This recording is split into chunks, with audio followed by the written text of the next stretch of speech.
The stars were quiet. For years, the galaxy had been peaceful, too peaceful. Trade moved between systems, diplomats argued in grand halls, and fleets floated silently above their homeworlds. But then, one day, a signal broke that silence. A strange, broken signal echoed through deep space. It was full of static and pain. It didn't follow any known code. It wasn't sent by any known species. It just repeated one sentence. "Please, help us, before it wakes again." The signal came from a dead zone, a place beyond any trade route, far from any star system. It was deep, dark space, a place where ships disappeared and no one returned. The great powers of the galaxy heard the signal.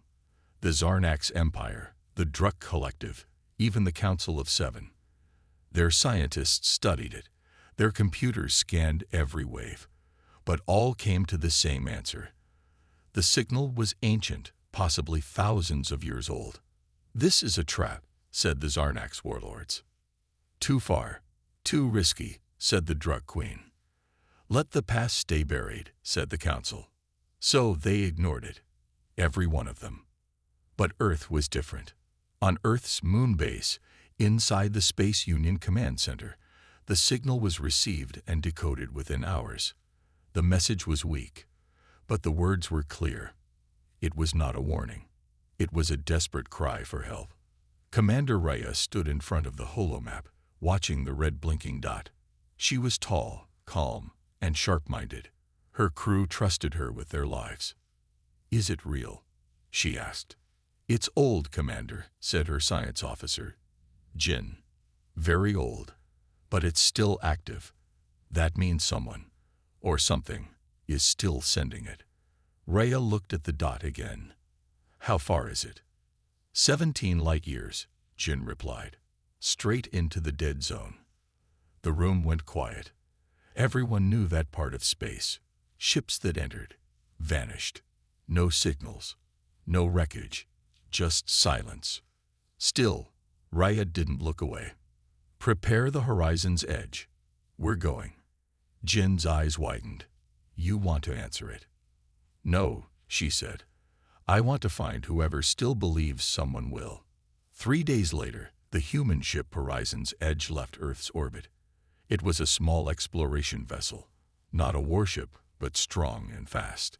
It had a crew of 25, all trained, all brave. Inside the ship, nerves ran high. Some thought it was a waste of time. Others believed they were stepping into a legend, but Raya kept them focused. As the ship crossed the edge of known space, the signal grew stronger. It was like it was calling to them, almost aware of their approach. Then things started to go wrong. First, the long-range scanners blinked out. Then the star maps showed false positions, planets in the wrong place, stars vanishing and reappearing. "I've never seen anything like this," Jin said. "Our data is being rewritten as we fly." "Is it a system malfunction?" Raya asked. Jin shook his head. "No, Commander. Something is affecting our ship from the outside." 2 more hours passed. The crew couldn't see the source of the signal yet, but they felt the pressure in the air. Something about this part of space was wrong. Gravity shifted in small waves. Lights flickered. Voices echoed weirdly over comms. Then it happened. "Commander," the pilot shouted, "we just lost contact with Earth." "What?" Raya stood up quickly. "All communications are dead," said the comms officer. "We're blind." Raya stared at the front window. Stars stretched ahead into darkness. The ship was still moving, still strong, but Earth was gone behind them. They were truly alone now. She turned to her crew. "We came here to answer a call no one else would. That means we go forward, no matter what." They nodded. Fear was in their eyes, but so was something else. Courage. The pilot checked their course. "Commander, we're close." "How close?" He looked up. Minutes away. Outside, in the blackness of space, something pulsed. A light. Faint. Blue. It wasn't a star. It wasn't a ship. It was something else. Rhea stepped forward, eyes locked on the strange light. Then she said the words that ended that part of their journey. "We just lost all contact with Earth. We're on our own now." The blue light grew larger as Horizon's edge moved closer. No one spoke. The ship was deep in the dead zone now. Every second, the air felt heavier, like the ship was pushing through something thick and invisible. Commander Rhea stood near the main window. The strange blue light was floating in space, not attached to anything. It just pulsed softly, like it was alive. Jin looked at his scanner, confused. That light, it's not giving off heat, not even energy. But somehow, it's pulling us in. "Shut off engines," Rhea ordered. The pilot flipped the switch. Engines off. But we're still moving forward. Everyone stared at the front screen. The ship was drifting slowly toward the light, even with no power. "That's not possible," said the engineer Marco. "Something's dragging us." The light pulsed again, brighter this time. And then, the signal stopped. The voice that had cried for help, the ancient message they had followed for days, went silent. In the silence, the ship shuddered, not from impact, but like something had touched it. From the outside. "All decks, report," Rhea said. One by one, voices came back over the intercom. "Systems holding. No breach. Still sealed." But then came a message from Deck 3. "Commander," said a nervous voice, "you'll want to see this." Rhea, Jin, and 2 guards rushed down to Deck 3. The corridor was cold. Lights flickered. A small screen near the wall was playing a new message, but no one had activated it. The same voice from before spoke, but now the words were clearer. "They came before. We begged them. They didn't listen. Now it wakes again." Jin's face went pale. "This is live, not a recording. Someone is still out there." "Or something," Rhea said softly. She looked at the screen. A map had appeared, hand-drawn, not digital. It showed a path through the dead zone, ending at a strange symbol. It looked like a sun with claws. Below it, one word was written: tomb. Back on the bridge, Rhea called a meeting. "This could be a warning," Jin said. "Or a trap. Or a second chance," Rhea replied. "Whoever sent that signal. They knew others came before and failed." The crew was tense, but no one asked to turn back. They couldn't. Earth was gone behind them. All they had was forward. Rhea made the decision. We follow the map. As the ship moved again, the space around them changed. The stars outside dimmed, then disappeared. What happened to the stars? The pilot whispered. No one knew. Even the screens showed only black. No light, no signals, no reflections. Jin said, "We're flying blind." The map still glowed on the screen. The hand-drawn lines slowly moved as they followed it. Hours passed. Then, without warning, something huge appeared outside. It wasn't a ship. It wasn't a station. It was a structure, floating in space, larger than a moon. And it was covered in chains. The crew stared in silence. The object was shaped like a giant sarcophagus, made of black stone and metal. Strange glowing runes covered its surface, and those massive chains, miles long, wrapped around it like they were meant to hold something inside. "This is it," Rhea said. "The tomb." The ship stopped. Everyone waited. No alarms, no movement. Then, a small signal blinked on their comm screen. Jin opened it. A weak, broken voice spoke. "If you hear this, it's already too late." Suddenly, the ship shook, violently. Red lights flashed. "Commander," the engineer yelled. "We're being pulled in. Something's opening." Rhea rushed to the window. At the base of the tomb, a circular door, 100 meters wide, was slowly unlocking. From deep inside the tomb, a faint roar echoed out. Not mechanical, not human. Something alive. and very, very old. The roar faded, but the silence it left behind was worse. Everyone on the horizon's edge stood still. No one breathed. No one moved. Outside the ship, the huge door at the base of the black tomb was now fully open. Darkness poured out of it, thicker than shadows. It didn't move like gas or fog. It crawled, like it was alive.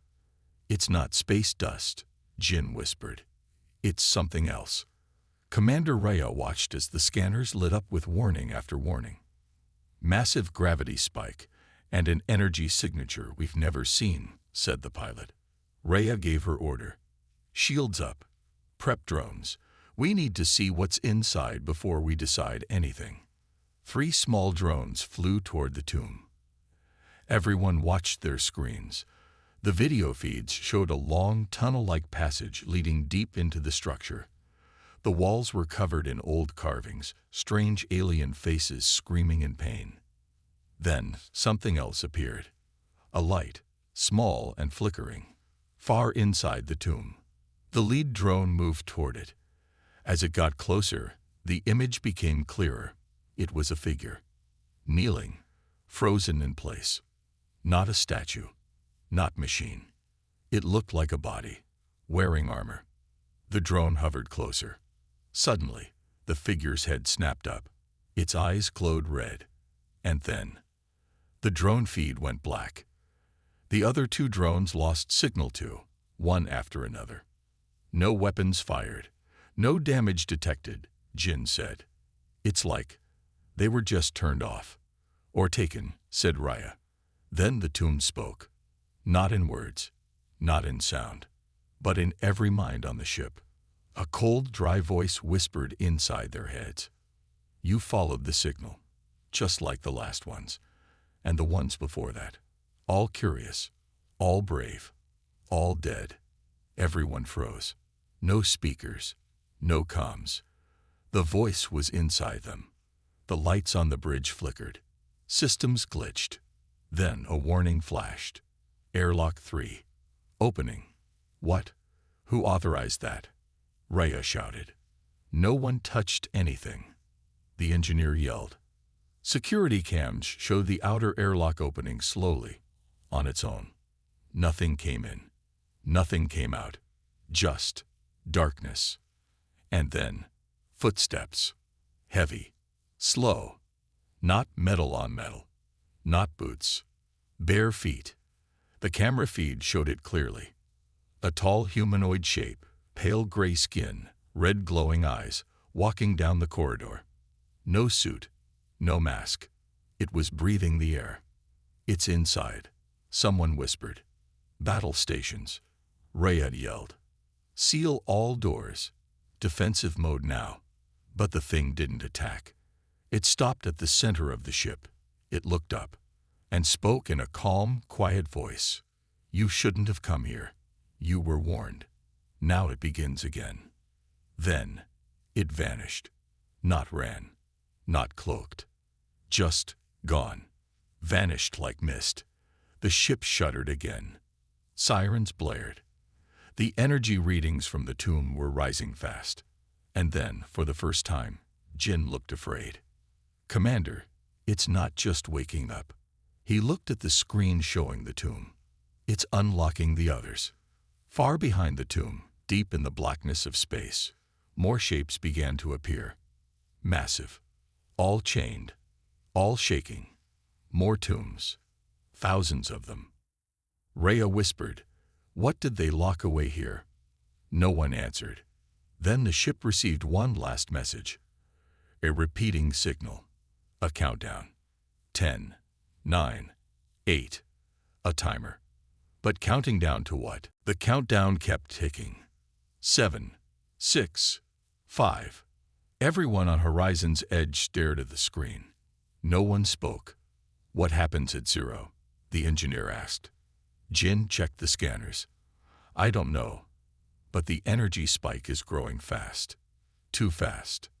Commander Rhea's voice was firm. "Full retreat. Get us out. Now." The pilot tried to start the engines. Nothing. Engines not responding. Rhea turned to the crew. Emergency jump system. Use backups. Jin shook his head. Something's jamming all systems.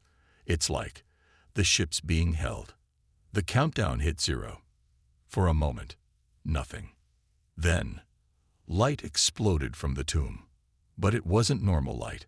It was black and gold, spinning like a storm. The chains around the tomb snapped, one by one, with loud, deep cracks that echoed through space. And from inside, something began to rise. A shape, a figure, tall, armored, silent. Its body was made of dark metal, glowing with red lines. Its face was hidden behind a smooth silver mask. Jin whispered, "That's not just a prisoner." Rhea stared. "It's a weapon." The figure hovered above the broken tomb, not moving its arms. It just floated and watched. Then came the second shock. Other tombs began opening. All across the dark zone, huge stone structures came to life. Chains broke. Doors opened. More armored beings stepped out. Some had wings. Some had claws. Some moved on 4 legs. All of them glowed with the same red energy. "They were locked away," Rhea said softly. "Long ago. A war. No one remembers." Suddenly, the ship's lights turned red. A voice spoke again, this time through the speakers. "You should not have answered the signal." The bridge shook violently. "We're being pulled again," the pilot shouted. But the force wasn't coming from the tomb. It was coming from the center of the dead zone. A vortex had opened, a black hole, glowing red at its edges. And from inside, something massive was trying to come through. Jin shouted, "That thing. It's not one of the prisoners. It's what they were guarding." The ship's systems began to fry. Sparks flew. One screen showed a final data scan. Jin stared at it. "Commander, that tomb we found, it wasn't a prison." Rhea turned. "What was it?" He looked at her, his face pale. "It was a seal." Suddenly, a new voice echoed across all systems. Stronger, colder. "The seal is broken. The first hunger returns. You've doomed this galaxy." And then, from inside the black-red vortex, something huge moved. A hand. Not metal, not machine. Flesh, covered in armor made of bones and stardust. The fingers alone were the size of cities. The horizon's edge shook harder. "We can't stay here," Rhea yelled. "Override the jump. All power to engines." The pilot screamed, "Trying. We need 10 more seconds." Jin stared at the vortex. "We don't have 10.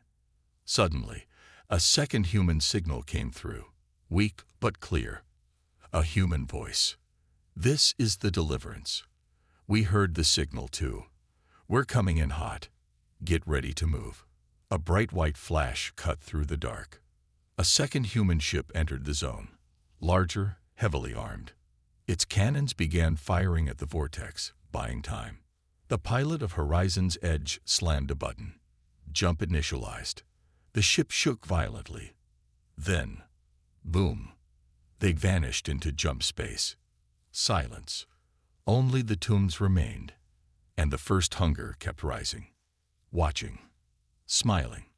Waiting. When the Horizon's Edge dropped out of jump space, it felt like the entire ship had been crushed by 1,000 tons of pressure. Everything was still. Silent. No alarms. No shaking. No lights flashing red. "Where are we?" Rhea asked. Her voice was low and tense. The pilot checked the sensors. We're in a different part of the galaxy, near a dead star." "How far from the tomb?" Jin asked, already looking over the data. "Far enough, I hope," the pilot muttered. "But I don't know if we're safe. I don't think we can outrun it." Rhea stood at the window, staring into the dark void. They were alone in a starless region. Far from the tomb, they had barely escaped.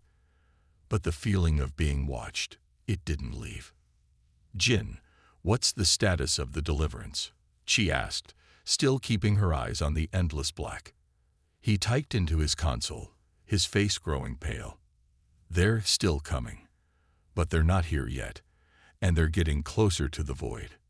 Suddenly, a new warning flashed across their screen. Unknown energy signature approaching fast. Jin's eyes widened. It's them. They're following us. Rhea turned sharply. Prepare for battle. Get weapons online. A voice suddenly crackled over the comms. The Deliverance had sent an urgent message. We're in the system, but we've got problems. The Toms. They're all awake. Asterisk, asterisk. Before Rhea could respond, the ship shuddered. And then, everything went dark. The entire ship lost power. Jin cursed under his breath as he scrambled to restart the power systems. It's them. They shut us down. Reboot everything. Rhea barked. We can't just sit here. The ship slowly powered back up, but the feeling of dread only grew. The Dead Star system, which had once been nothing but a quiet, cold place, was now alive with movement. Shadows, giant shapes that barely seemed to register on the scanners. I think we're surrounded, Jin said, his voice shaking. But they're not attacking. Not yet. Then what are they waiting for? Rhea asked, fists clenched. A loud crash echoed through the ship. The crew rushed to the source of the noise, engineering. The doors to the engine room were torn off their hinges, and standing in the doorway, a creature, covered in armor, its eyes glowing red. Rhea stepped forward. What do you want? The creature didn't speak. It didn't need to. The energy it radiated was enough. It raised a hand, and the air around it started to ripple. A wave of energy shot through the room, throwing everyone back. The ship's hull groaned under the pressure.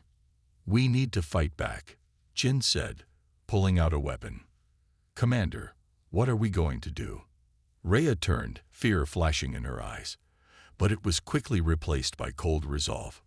We fight, she said, her voice hard as steel. We fight until we can't. Just then, the voice of the Deliverance came through the comms. We're engaging them. Fall back. Get to the escape pods now. Rhea cursed. We can't run anymore. We stand our ground. But even as she spoke, the ship shuddered again. Something was tearing at the hull.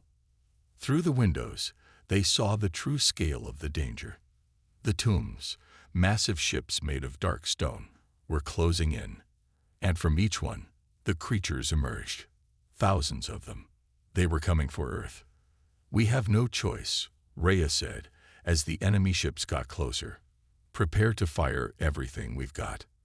The crew rushed into position, but the horizon's edge was outnumbered. The creatures weren't just soldiers.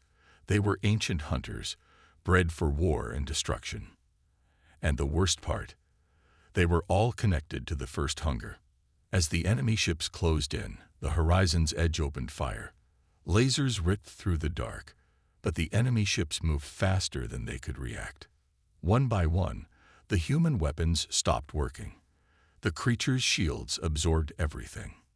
Then the Deliverance finally arrived, its weapons charging. But it wasn't enough. They were outmatched. And then, as Rhea looked at the coming destruction, she realized something. The battle wasn't just for their lives. It was for the entire galaxy. The first hunger had awoken. And it wasn't going to stop until everyone, was gone. The stars around the horizon's edge flickered like dying embers.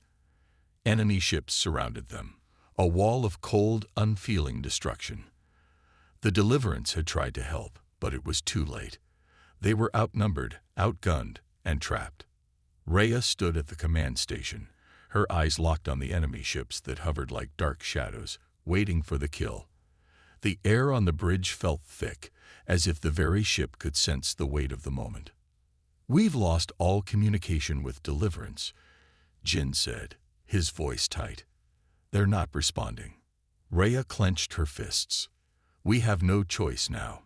Prepare the final defenses. Jin's eyes scanned the console, but he knew it was a useless effort. The enemy ships were too powerful. They had shields, weapons, and armor stronger than anything humans had ever seen. "Commander," the pilot said, his voice filled with fear, "they're boarding us. We've got enemy ships landing on the hull." Rhea's heart pounded in her chest. "Lock down all external airlocks. Don't let them in." But it was too late. The creatures had already breached the hull. A loud metallic bang echoed through the ship as the first creature appeared. Covered in dark, jagged armor, it stepped into the ship with ease, as though it were walking through air. "We have to hold them off long enough for a plan," Rhea said, her voice hard. She turned to the crew. "Weapons ready. Don't let them take the ship." The door to the bridge opened with a sharp hiss, and another creature stepped through, its massive frame towering over them. Its eyes burned with red light, and it moved with terrifying speed. One of the crew tried to fire a blaster, but the creature swatted it away like it was a toy. "Fall back," Rhea shouted. She knew they couldn't win this fight head-on. It was time to use the ship's last defense. "Jin," she yelled, "activate the self-destruct." He hesitated. "But Commander." "Do it now," she ordered, her voice a command that couldn't be ignored. As Jin initiated the countdown, Rhea looked back at the bridge window, where she saw the enemy fleet closing in. Thousands of ships, thousands of creatures, all under the control of the first hunger. "We'll take as many of them with us as we can," Rhea said softly. The words were grim, but she had no other choice. Just then, the comms crackled. It was the voice of the Deliverance. "Commander Rhea, we're back. We've..." But the signal cut off abruptly. And then, the Deliverance appeared. Its massive cannons fired at the approaching enemy ships, their weapons crackling with energy. The Deliverance had arrived just in time to help, but Rhea knew it wasn't enough. They were all still going to die. Jin shouted from his console. "Self-destruct sequence activated. We have 5 minutes." The creature in front of Rhea snarled and raised its hand.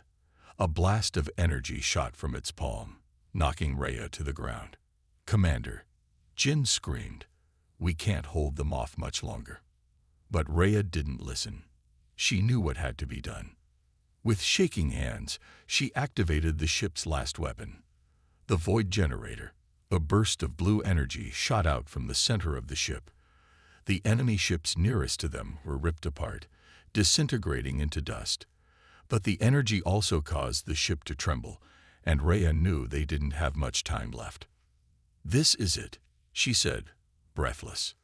The creatures on the ship paused, watching the destruction with cold indifference. They had lost many, but they weren't afraid. They were hunting, and they weren't going to stop until every last human was dead. "Jin, is there any way we can escape?" Rhea asked, her voice tight. He shook his head. "The engines are fried. The jump systems are down. We're trapped." A blast of energy shook the horizon's edge again. The ship's lights flickered. Jin's voice cracked. "Commander, I don't think we're going to make it." Rhea stood up, her body bruised, but her resolve stronger than ever. "We fight until we can't. That's what humans do." In the final moments, as the self-destruct countdown reached 0, Rhea turned to her crew, one by one. "Remember, we're not just fighting for survival. We're fighting for Earth, for humanity, and for everyone who will come after us." And then, with a bright flash, the horizon's edge exploded, taking everything in its path with it. The enemy ships closest to the blast were torn apart, their massive forms crumbling into the black void of space. The explosion sent shockwaves through the dead star system, shaking the entire region. But as the dust settled, the first sign of the first hunger began to fade. The surviving creatures had been scattered, and their plans thrown into chaos. But they weren't gone. In the silence that followed, a single human voice came through the comms. "This is the Deliverance. We've lost them." But Rhea knew something the voice didn't. The first hunger was still out there, waiting. And its hunger was not done.